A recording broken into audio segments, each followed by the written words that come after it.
Today, we're going to talk about the U.S. debt and the U.S. deficit. So we first need to understand a yearly budget. Annual budget Congress votes on that talks about government spending and tax revenues. That leads a lot into debt. But then we have to talk about supplementary bills that Congress passed, maybe for FEMA, states getting hit by a hurricane, we need the extra money, or other things that come about during the year that would add to that debt. But we need to understand a little bit about our main economic structure in the United States and the policy that we follow. We follow closely with a guy named Keynesian, and we call it Keynesian economics.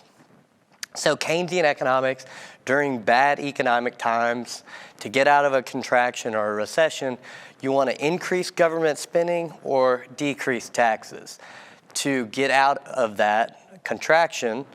And then after the contraction, you want to increase taxation and decrease government spending to pay it back. The problem with the United States fiscal policy is we have a lot of paying for it during the time and not paying it back.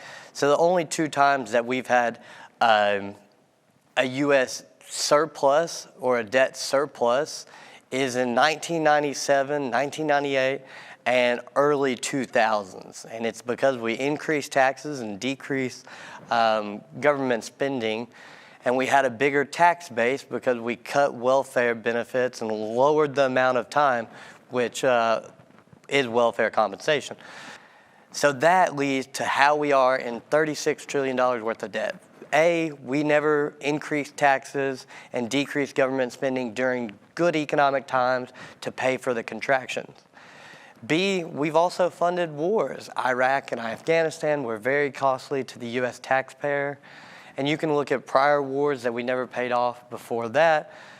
Or you could look at medical expenses, other supplementary bills from the pandemic, or other prior contractions we had, such as 2008, where we bailed out the banks, the auto industry, but never paid it fully back. So that is how we get to a deficit of 36 trillion. The yearly debt adds up, and then we get that U.S. deficit of 36 trillion.